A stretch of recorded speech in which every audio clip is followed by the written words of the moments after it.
So YouTube right now is a little bit strange because some folks are having problems seeing my videos pop up in their subscriptions, even though I'm uploading videos. So to help you guys out with that real quick, you have the subscription icon right here, and then next to it, there should be a bell. In fact, for all my videos, that should be the case. Subscribe, the bell right next to it. So if you're not subscribed, what you should do, subscribe, then you have the bell, you click on the bell, then you have notifications from King of Lightning, you click on that box right here, then you click on save, obviously. That should help you guys be far more aware of when I'm uploading videos to the channel.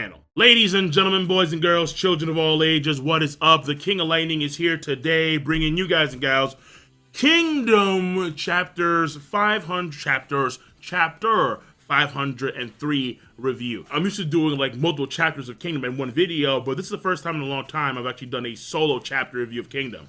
Shame on me, but here we go. This chapter, relatively simple and straightforward. First of all, we have the pacing and the structure, where which you have three main parts.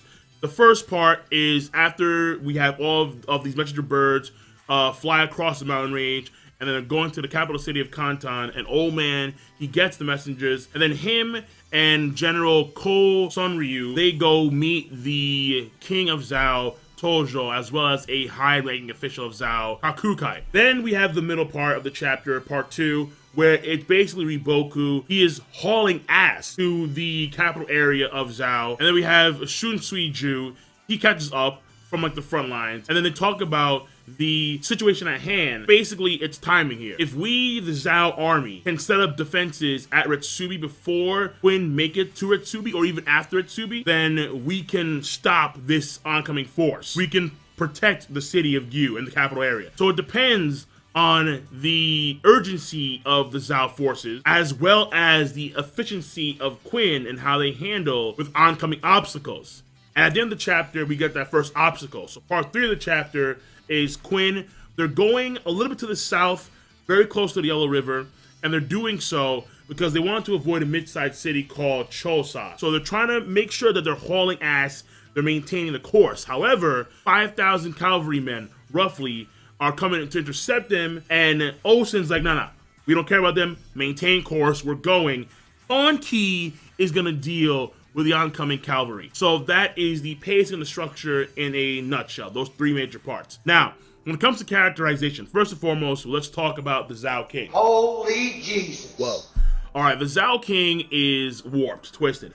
Now, we did this before, where the Zhao King, I forgot when this happened in the story, but if you recall, Ryofu knew like a boy or like a dude that the Zhao King really liked.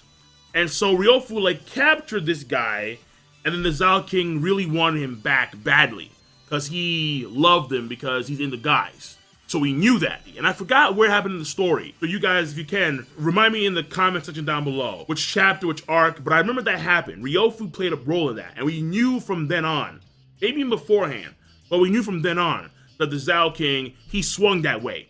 However, it gets really messed up where in this chapter, we see not like grown men or like just barely adult dudes.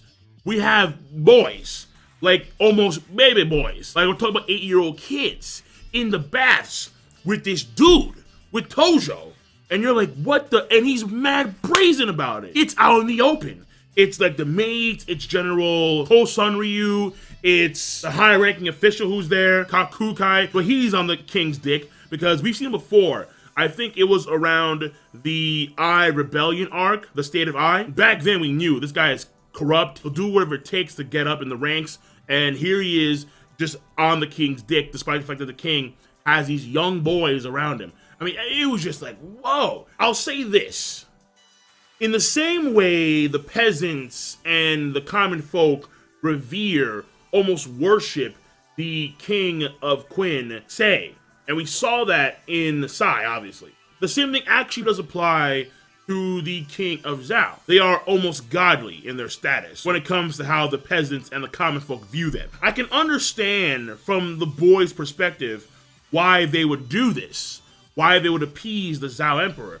But it's just still really twisted and warped, seeing that. And so as the old man is talking to him about what's going on, he's getting his toes sucked, and it's like, what? Like, just, dude, someone has to just swoop in there and just lob his head off. Like, whoa, man. And also, he puts all the blame on Riboku for this happening. To be fair, that is kind of true because he didn't see it coming. Riboku was tasked to make sure that everything between Zhao and Quinn was regulated.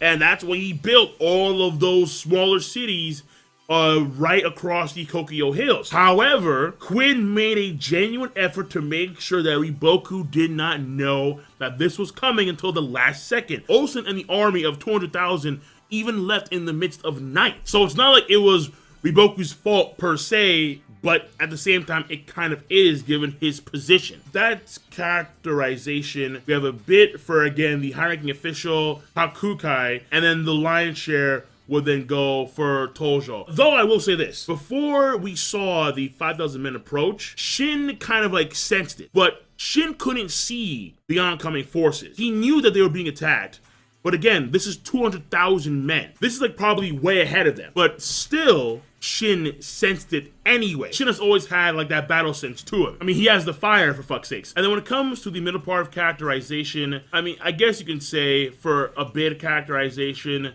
Shunsuiju, where the guy, he came from the front lines all the way to where Riboku is relatively quickly. So the guy is very efficient. So that's a bit for him as well. Now we get on to finally the story progression here. For this, well, first and foremost, we have what's going on in the capital city. Where in the capital city, the king is not going to send forces from Kanton to Retsubi, but take other forces from the Gyu area to Retsubi. He says that the forces here in Kanton, they are elite forces specifically tasked with guarding him, the king. Though in the messages, Riboku already anticipated that. And it looks like most of the officers are aware of the king's true nature. I think it was Fuite. He says, odds are the king is not going to send forces over from Kanton to Retsubi because they knew how the king operates. So tack on that selfishness and that self-centeredness for his characterization. And then for story progression, once again, we're going to have forces from Gyu or whatnot. They're going to be going over to Retsubi. And also, it seems that General Kosunryu, he's going to be commanding the forces as Riboku is like making way there. In case, let's say, Quinn reaches Retsubi before Riboku does the company, then it looks like Kosunryu is going to be leading the armies. Though, that may only apply to one army, because there is still like the heavenly deity of the capital area and that kind of stuff. So there's other forces, there are other powerful generals that are still in the area. But given what the old man said, I think it's mainly going to be Kosunryu. Then next up, again, Riboku on his way there. Shunsuiju, he's there as well. Once again, it's all about timing. We have to haul ass. We have to make sure that we get there. Finally, we have Quinn. Now, I did like how they were more to the south to avoid that mid-sized city. And now we have the oncoming forces, and Kanki's going to engage. My guess here, you're gonna have Zeno. You're gonna have Zeno, the O-Clan. They're gonna come just bulldozing in there. Fuck these cavalry. Just start clubbing. Because Zeno and the O-Clan are that powerful a force. If they want to maintain current speed, they can easily maintain current speed if you have Zeno and the O-Clan leading the charge. They are that powerful. Zeno is that nasty. The dude is, in many ways, like Mobu, just way more savage. Though Mobu, great general for a reason. Hanmei, hello. So, I'm not saying that he is like Mobu level strength-wise, but he's probably close. And the dude is more savage, he's more brutal. So, we've seen this guy and his cavalry. They just plow through shit, easy. So, my best bet here, we're gonna see some more Zeno action. That's my best bet. And that's the chapter. So again, a simple chapter this week of Kingdom, and I'm gonna see you cats later. The chaptering overall, I thought was a good chapter. So that's it. King Lightning, rate the video, comment, and subscribe as always. Peace.